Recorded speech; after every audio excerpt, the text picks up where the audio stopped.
Did a demon really fly past the sun and the moon during the eclipse yesterday? There are literally numerous videos online showing what people are saying is a demon flying past the sun and moon during the eclipse. It's a black entity that flies in front of the sun just as the solar eclipse is starting. But I'm going to tell you why it's not a demon, y'all. Everybody believes that it was a demon, but I'm here to tell you, I don't think it was a demon at all. I'll show you what I think it was.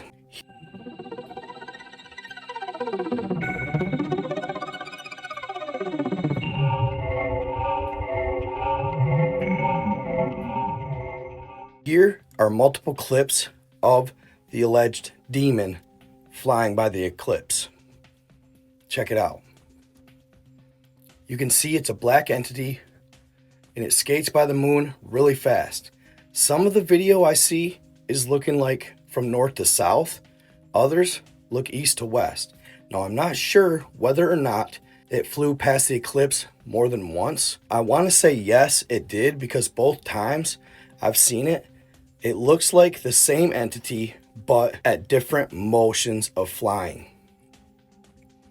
In the one video you'll see, it looks like it's coasting past the sun and the moon.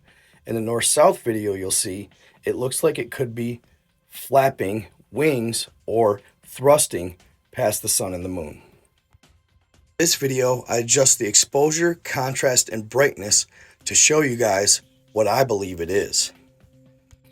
As you can see in this video, it looks like it's literally flapping its wings. It's thrusting past the sun and the moon. That's why I do not believe it was a demon. I believe it was a dragon. People tend to want to automatically gravitate towards the scarier, more fear-mongering type of entity, a demon. And with all this demon face syndrome going around, people are saying that the eclipse is causing people to see at a higher vibration. Well, that's not necessarily a higher vibration, y'all. And we need to start manifesting more positivity in these situations, because I do not believe it was a demon. I really don't. Why I don't believe that? Well, let me explain. You may not know it, but the Chinese have been tracking eclipses longer than any civilization on this planet. Chinese mythology and lore associated with eclipses stretch back thousands of years. Like many cultures, Asian countries look to astronomy and astrology to predict the future. Cosmic skies above were viewed as a scene from the heavens, and thus reflected how a nation should be arranged on Earth. As above, so below. Emperors ruled in China's imperial courts, only with the support of the heavenly cosmos. They were recognized as conduits between heaven and earth. So in Chinese cosmology, eclipses were perceived as bad omens for China's imperial rulers. They were no longer supported at that point by the mandate of heaven.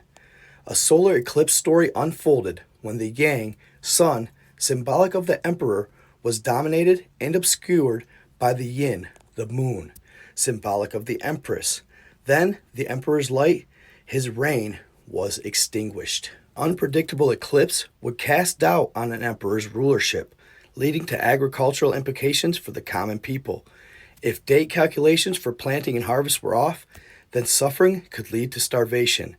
We now know the astronomical tracking of the sun, moon, and earth cycles and their alignment results in the Saros cycles, which repeat approximately every 18 years and 11.3 days, thus forming a predictive tool for impending eclipses. The Chinese have kept track better than any civilization in history, dating back to well before Christ. So much so that astronomers from NASA's Jet Propulsion Laboratory used Chinese observations of solar eclipses that occurred between 1161 BC and 1226 BC to study the Earth's rate of axial rotation over the past 3,200 years. This eclipse information took the form of characters on oxen shoulder blades in the Chinese city of Anyang, which allowed for the deduction that eclipses were 0.047 seconds shorter than the present day. That being said, the Chinese have associated a dragon with the eclipses since they began keeping record. Chinese culture used the celestial dragon in much of their artwork and folklore. Sky, water, land, and heavenly dragons all featured heavily in pictorial form in feng shui scrolls, poetry, and folk stories. To Western folklore, all dragons may be viewed as equal, similar or even symbolic of evil. But to the East, the celestial monster was symbolic of the emperor. It was represented as a 5-clawed dragon. 4-clawed dragons were for lower-ranking officials or princes. The magnificent dragon throne, the seat of the emperor, is a wonderful depiction of the celestial monster symbology.